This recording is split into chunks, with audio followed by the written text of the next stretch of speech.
నమస్తే. Shaft academy of media arts anchoring and news reading కోర్స్కి స్వాగతం. నేను డాక్టర్ చిలకమరి నటరాజ్. మనం ఈ కోర్సులో డిఫరెంట్ సబ్జెక్ట్స్ని ప్రాక్టికల్ థియరీ మిక్స్ చేసుకొని డిస్కస్ చేసుకుంటూ వస్తున్నాం.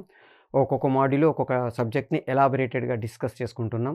Right from the history of anchoring, history of news reading, తర్వాత ప్రాసెస్ ఎలా ఉంటుంది, వాయిస్ అండ్ స్పీచ్ ఏంటి, స్పీచ్ని ఎట్లా చేయాలి, క్వాలిటీస్ ఆఫ్ స్పీచ్ ఏంటి, తర్వాత కామన్ స్పీచ్ డిజార్డర్స్ ఏంటి, ఇట్లా ఒక్కొక్కటి సబ్జెక్ట్ని ఎలాబొరేటెడ్గా డిస్కస్ చేసుకుంటూ వస్తూ ప్రజెంటేషన్కి సంబంధించిన టిప్స్ కొన్ని మాట్లాడుకుంటూ వస్తున్నాం. దాంట్లో కొన్ని టిప్స్ని మనం మాట్లాడుకున్నాం. నెక్స్ట్ కొన్ని టిప్స్ని ఇప్పుడు డిస్కస్ చేసుకోవడానికి ట్రై చేద్దాం. కంఫర్టబుల్ లాంగ్వేజ్ అంటాము. ప్రేక్షకులకు అర్థం కావాలి, మనం మాట్లాడడానికి కంఫర్టబుల్గా ఉండాలి, అక్కడ ఆ పర్టికులర్ అకేషన్ ఏదైతే ఉందో దానికి సూట్ కావాలి. హాలీవుడ్ ఆస్కార్ అవార్డ్స్ ఫంక్షన్ నేను వెళ్ళి అక్కడ ఎల్లారకం వణక్కం అన్నమ్మ పేరు రాజా ఇంద వళ ఎత్తి అని మొదలెట్టాను అనుకోండి. ఆస్కార్ అవార్డ్స్ తమిళనాడులో నేను ట్రాన్స్మిట్ చేస్తూ నేను టెలికాస్ట్ చేస్తున్న ప్రోగ్రాం కేవలం తమిళ ప్రేక్షకుల కోసం మాత్రమే ఇది వెళుతుంది అంటే ప్రాబ్లం లేదంటే స్టూడియోలో నుంచి అక్కడి ఫంక్షన్స్ని నేను కవర్ చేస్తున్నాను, ప్రాబ్లం లేదు.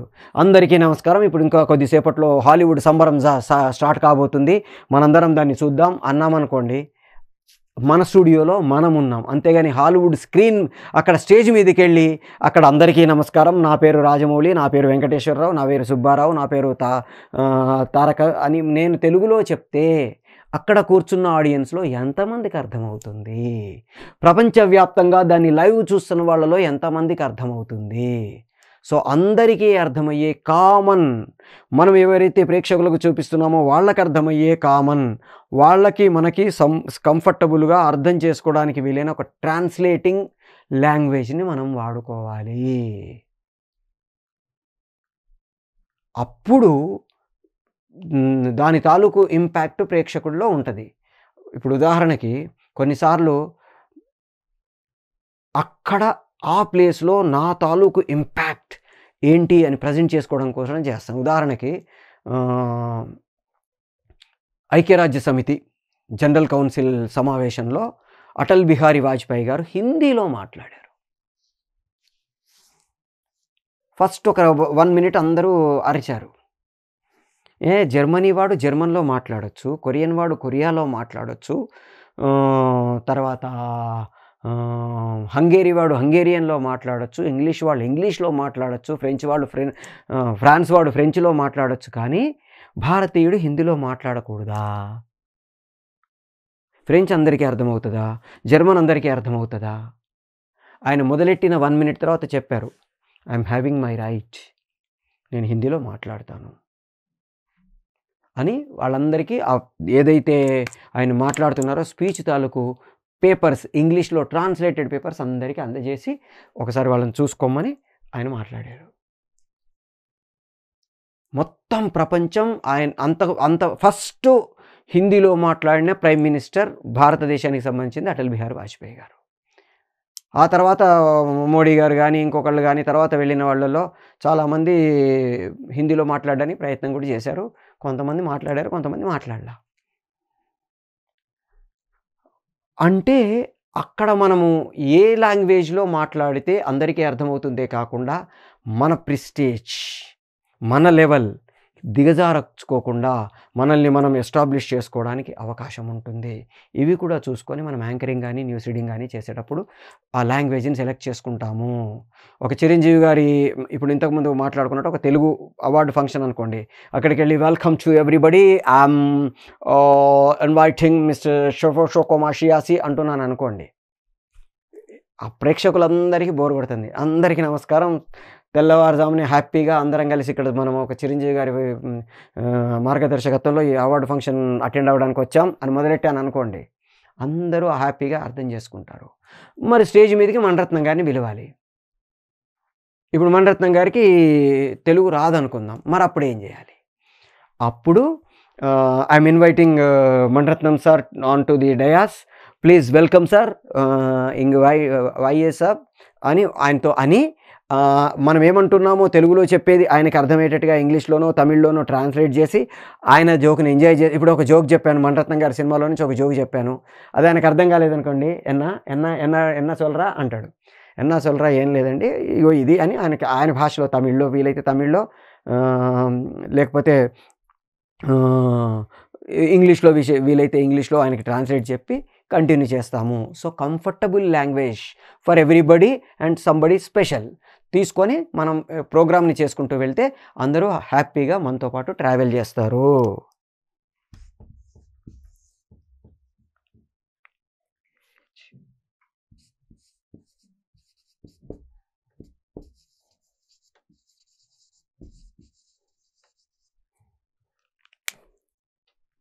డోంట్ రీడ్, స్పీక్ అంటాం. చాలామంది ఏం చేస్తారంటే న్యూస్ కానీ, యాంకరింగ్ కానీ వాళ్ళు బట్టి పట్టుకొని వస్తారు. అందరికీ నమస్కారం. ఇప్పుడు మనం ఇక్కడ ఎందుకు గుమిగూడామంటే, మనము ఒక ప్రోగ్రామ్ చేద్దాం అనుకుంటున్నాము. ఆ ప్రోగ్రామ్ యొక్క ముఖ్య ఉద్దేశ్యం ఏమిటంటే, ఏం చేస్తున్నారు? ఆల్రెడీ చదువుకొనొచ్చింది అప్పచెప్తున్నారు. చదివినట్టుగా చెప్తున్నారు. న్యూస్ కూడా కొంతమంది ప్రాంప్టర్ వెళ్తూ ఉంటుంది. ప్రాంప్టర్‌ని చదువుకుంటూ వెళ్తారు.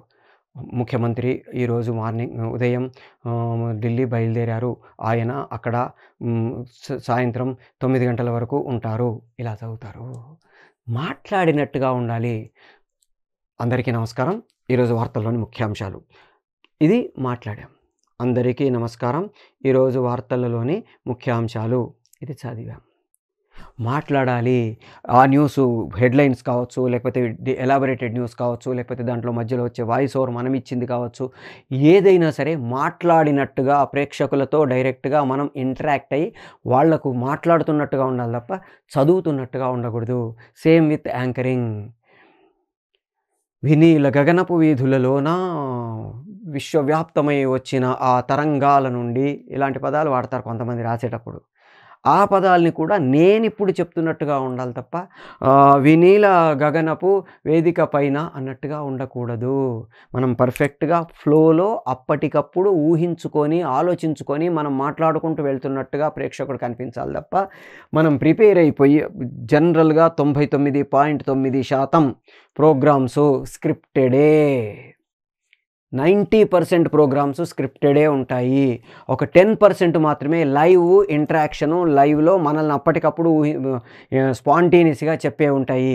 ఆ 90% ఆ మిగిలిన 10%లో కూడా ఏం మాట్లాడాలి, ఎందుకు మాట్లాడాలి, పాయింట్స్ పెట్టుకొని అంటే బుల్లెట్ పాయింట్స్ లాగా పెట్టుకొని వాటిని మనం అప్పటికప్పుడు స్పాంటేనియస్‌గా ఇంప్రవైజ్ చేస్తూ వెళ్తాం తప్ప, ఆ 100కి 100% మనం ఏం మాట్లాడాలి, ఎలా మాట్లాడాలి, ఎప్పుడు మాట్లాడాలో ప్లాన్ చేసుకొనే వెళ్తాము.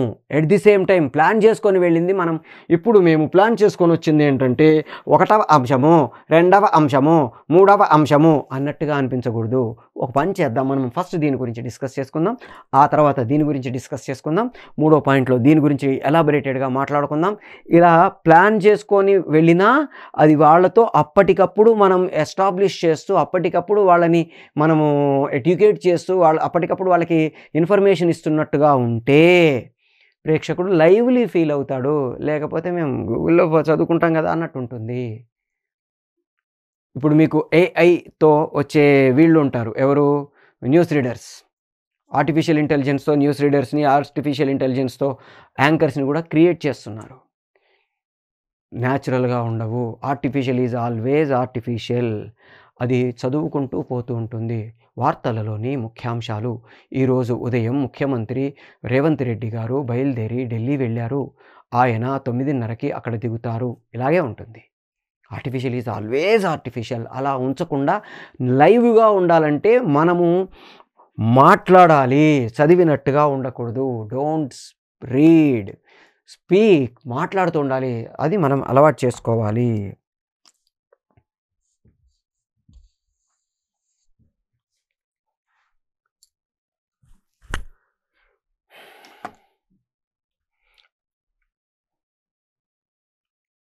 Last but not the least అంటాము. Give the information only you give. మనము మాత్రమే ఇవ్వగలిగిన ఇన్ఫర్మేషన్ని ప్రేక్షకులకు అందచేయగలిగితే ప్రోగ్రామ్ ఎప్పుడూ డిఫరెంట్గా ఉంటుంది. మన ప్రోగ్రామ్ కోసమే ప్రేక్షకులు వెయిట్ చేస్తారు. ఉదాహరణకి ఇప్పుడు ఇంతకుముందు మాట్లాడుకున్నాడు చిరంజీవి గారి ముఖ్య అతిథిగా వస్తున్నారు. ఆయన ఇంకో 20 నిమిషాల్లో రాబోతున్నారు. ఇప్పుడు నేను మొదలెట్టా. చిరంజీవి గారు 1978లో ఫిల్మ్ ఇండస్ట్రీకి వచ్చారు. ఎవడికి తెలియదు? ఆయన మొదటి సినిమా నటించింది ప్రాణం ఖరీదు, కానీ రిలీజ్ అయింది మాత్రం మన ఊరి పాండవులు. ఇలా మొదలెట్టాను అనుకోండి, ఎవడికి తెలియదు? అందరికీ తెలుసు. ఈ జనరేషన్లో చాలామందికి తెలియని ఇన్ఫర్మేషన్ మనం ఏమి ఇవ్వగలము? చిరంజీవి గారు విలన్గా ఒక 8 సినిమాలు చేశారని మీలో ఎవరికైనా తెలుసా? చిరంజీవి గారు 8 సినిమాలు విలన్గా చేశారా? ఎస్, చెప్పండి. ఒకళ్ళిద్దరికి తెలుసు, ఒకళ్ళు 1-2 పేర్లు చెప్తారు. 8 సినిమాల పేర్లు మీరు చెప్పండి. వాడేమో భలే ఇన్ఫర్మేషన్ ఇచ్చారా అనుకుంటారు. చిరంజీవి గారు గెస్ట్ అపీరియన్స్ ఎన్ని సినిమాల్లో చేశారో తెలుసా?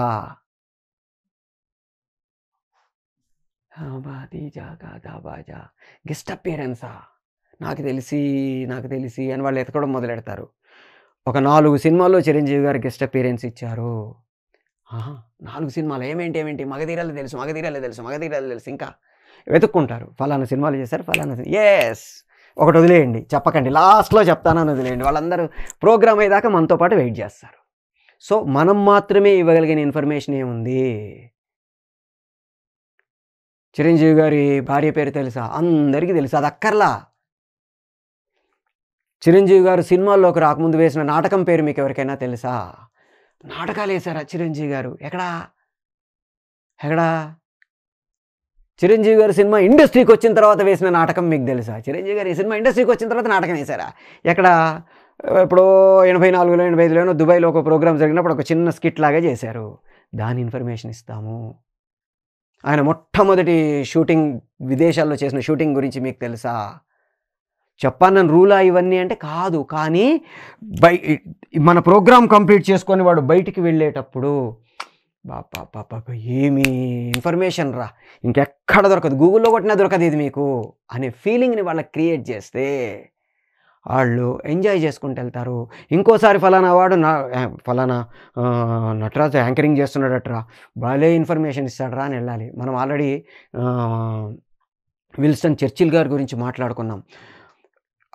ఆయన మాత్రమే ఇవ్వగలిగిన ఇన్ఫర్మేషన్, ఆయన మాత్రమే చెప్పే ఇన్ఫర్మేషన్తో he become the prime minister of England. అంటే యూకే, ఇంగ్లాండ్ కూడా కాదు అప్పుడు, యూకే, యునైటెడ్ కింగ్డమ్, రవి అస్తమించని బ్రిటిష్ సామ్రాజ్యం. భూగోళం మొత్తం మీద దాదాపుగా అన్ని కార్నర్స్లో అప్పుడు బ్రిటిష్ సామ్రాజ్యాన్ని విస్తరింపజేశారు. Course first East India Company దాన్ని చేసుకుంటూ వెళ్ళింది. దానికి విక్టోరియా మహారాణి 1857లో మనం ప్రథమ భారత స్వతంత్ర సంగ్రామం తర్వాత టోటల్గా ఈ ఈస్ట్ ఇండియా కంపెనీ చేతిలో నుంచి ఇంగ్లాండ్ రాణి అధికారం తీసేసుకుంది. మొత్తం ఆ తర్వాత రవి అస్తమించని బ్రిటిష్ సామ్రాజ్యానికి పునాదులు పడి కంటిన్యూ అయింది, అది వేరే విషయం. బట్ 1950 ప్రాంతాల్లోకి వచ్చేసరికి ప్రపంచంలో ఆల్మోస్ట్ అన్ని కార్నర్లో బ్రిటిష్ సామ్రాజ్యం విస్తరించింది. ఆ పీరియడ్లో ఒక ప్రైమ్ మినిస్టర్ ఆఫ్ యునైటెడ్ కింగ్డమ్కి Winston Churchill, because of his special, అతను మాత్రమే ఇవ్వగలిగిన నాలెడ్జ్, అతను మాత్రమే చెప్పగలిగిన పాయింట్స్, అతను మాత్రమే ఎస్టాబ్లిష్ చేయగలిగిన ఎక్స్ప్రెషన్స్, వాటి ద్వారా ప్రపంచానికి ఆయన పరిచితుడయ్యాడు. అందుకే మనం ఆయనని father of the modern communications అని పిలుచుకుంటాం. సో అట్లా మనం ఏం చేయగలుగుతాము, మనం ఏమేమి ఇన్ఫర్మేషన్ ఇవ్వగలుగుతాము, మనం ఎఫెక్టివ్గా ఎలా ప్రజెంట్ చేయగలుగుతాము, ఇట్లా మనం చేసుకుంటూ వెళితే ప్రేక్షకుడు మనతో పాటు హ్యాపీగా ప్రోగ్రామ్ కంటిన్యూగా చూస్తూ వెళ్తాడు. సో ఈ టిప్స్ని మనం గుర్తుపెట్టుకొని మనం ప్రతిసారి ప్రోగ్రామ్ చేసేటప్పుడల్లా ఈ టిప్స్ అవాయిడ్, ఇప్పుడు అవద్దు అన్నారు కదా అన్నప్పుడు కాకుండా ఇవన్నీ మన మైండ్లో ఇంకిపోవాలి, మన రక్తంలో ఇంకాలి. సెకండ్ నేచర్ అని ఒక పదం వాడతాం జనరల్గా.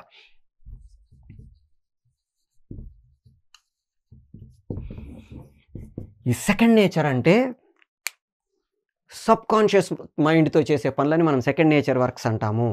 మీరు డ్రైవింగ్ నేర్చుకోవడం మొదలుపెట్టినప్పుడు కాన్షియస్గా వర్క్ చేస్తాము, కాన్షియస్గా డ్రైవ్ చేస్తాము. రోడ్డు ఉంది, క్లచ్ నొక్కాలి, యాక్సిలేటర్ రేస్ చేయాలి, గేరు మార్చాలి, బ్రేక్ తొక్కాలి, ఇలా మనం సబ్కాన్షియస్ మైండ్ కాకుండా కాన్షియస్గా అనుకుంటూ చేస్తాము. ఒక దశకు అది అలవాటైపోయిన తర్వాత ఆటోమేటిక్‌గా చెయ్యి ఇలా వెళ్ళిపోతది, కాలు ఇలా వెళ్ళిపోతది, యాక్సిలరేటర్‌కి వెళ్ళిపోతది, బ్రేక్ పడతది. టకా టకా టకా టకా టట చేసుకుంటూ వెళ్ళిపోతాం. దీన్ని మనం సెకండ్ నేచర్ అయిపోవడం అంటాం. మన ఇల్లు దాటి మనం వెళ్ళం. ఇంటి దగ్గరికి రాగానే తెలియకుండా టింగ్ అని టర్నింగ్ తీసుకుంటాం, బండి ఆపుతాం, దిగుతాం, కీ తోటి లాక్ చేస్తాము, వెళ్ళిపోతూనే ఉంటాము. దీన్ని మనం సెకండ్ నేచర్ వర్క్ అంటాము. మనం ఏదైతే ఈ ఎలిమెంట్స్ అన్నీ మనం డిస్కస్ చేసుకున్నామో, ఈ ఎలిమెంట్స్ అన్నీ మన మైండ్‌లో ఇంకిపోయి మనం ఎప్పుడు ప్రోగ్రామ్ చేసినా, ఎక్కడ ప్రోగ్రామ్ చేసినా ఆటోమేటిక్‌గా ఇవన్నీ మనం ప్రతిసారి ఫిల్లర్ వర్డ్స్ వాడకూడదు అనుకోక్కర్లా. ఆ ఫిల్లర్ వర్డ్స్ రాకుండా మనం ముందే ప్రిపేర్ అయ్యి పర్ఫెక్ట్‌గా మనం ఏమైతే అనుకున్నామో బీ కాన్ఫిడెంట్ ఇవన్నీ ఏదైతే మొదటి నుంచి డిస్కస్ చేసుకున్నామో అవన్నీ వరుసగా మనం ఇంజెక్ట్ చేసుకొని మనం రెడీ అయిపోతే ప్రేక్షకుడికి మనం తప్ప ఇంకెవ్వరు ప్రోగ్రామ్ చేసినా నచ్చదు అన్నట్టు అనిపించాలి. ఇప్పటిదాకా 'బిగ్ బాస్' తెలుగులో తారక్ చేసినంత గొప్పగా ఎవరు చేయలేదని ఫీలింగ్ ఎందుకొచ్చింది మనకి? లైవ్లీనెస్ కావచ్చు. ఇప్పుడు మనం అనుకున్న ఎలిమెంట్స్ అన్నీ మీరు అబ్జర్వ్ చేయండి. ఈ ఎలిమెంట్స్ అన్నీ తారక్‌లో ఉంటాయి. సో, మనల్ని మనం ప్రజెంట్ చేసుకోవడానికి ప్రజెంటేషన్ స్కిల్స్‌లో కొన్ని టిప్స్‌ను మనం ఇప్పుడు డిస్కస్ చేసుకున్నాం. ఇంకా కొన్ని ఎలిమెంట్స్‌ని మనం ఇంకొక మాడ్యూల్‌లో డిస్కస్ చేసుకోవడానికి ట్రై చేద్దాం. షాఫ్ట్ అకాడమీ మన కోసం డిఫరెంట్ కోర్సెస్‌ని ఆఫర్ చేస్తుంది. ఫిల్మ్ ఇండస్ట్రీకి సంబంధించిన 3 major wings animation, film making and fine arts. ఈ మూడిటికి సంబంధించిన కోర్సెస్‌ని మనకి డిప్లొమాసు, post graduation డిప్లొమాసు, intermediate, degree, PG వరకు రకరకాల లెంతుల్లో రకరకాల ఫీ స్ట్రక్చర్స్ తోటి మనకి రకరకాల టైమ్ బీయింగ్స్‌తో అందజేస్తుంది. అది కూడా Potti Sriramulu Telugu university, Annamalai university, Krishna university లాంటి యూజీసీ రికగ్నైజ్డ్ యూనివర్సిటీస్‌తో అథెంటిక్ సిలబస్‌తో, అథెంటిక్ ఎగ్జామినేషన్స్‌తో కండక్ట్ చేస్తుంది. అది కూడా అతి తక్కువ ఫీజులతోటి మనం అఫోర్డ్ చేయగలిగిన ఫీజులతో. ఇప్పుడు మీరు ఈ యాంకరింగ్ అండ్ న్యూస్ రీడింగ్ కోర్స్‌కి ఎంత పే చేస్తారో మీకు తెలుసు. అంత మినిమైజ్డ్ ఫీజులతోటి ఆన్‌లైన్‌లోను, ఆఫ్‌లైన్‌లోను అంటే live courses, online courses offer చేస్తుంది. వాటన్నిటిని నేర్చుకుంటే ఇప్పుడు ఎట్లాగైతే మీరు anchoring and news reading course నేర్చుకుంటున్నారో దీంతో పాటు సపోర్టింగ్‌గా ఎందుకంటే ఎప్పుడూ కూడా మనం ఒకటి కంటే ఎక్కువ టాలెంట్స్, ఒకటి కంటే ఎక్కువ క్రాఫ్ట్స్, ఒకటి కంటే ఎక్కువ సబ్జెక్ట్స్ మన గ్రిప్‌లో ఉంటే మనం ప్రజెంట్ చేసేటప్పుడు ఆటోమేటిక్‌గా దాని తాలూకు ఇంపాక్ట్ ఎక్కువగా ఉంటుంది. ఇప్పుడు రాజమౌళి గారు ఒక డైరెక్టరే కాకుండా ఆయన screen play writer plus animator కూడా. యానిమేషన్ నేర్చుకున్నారాయన.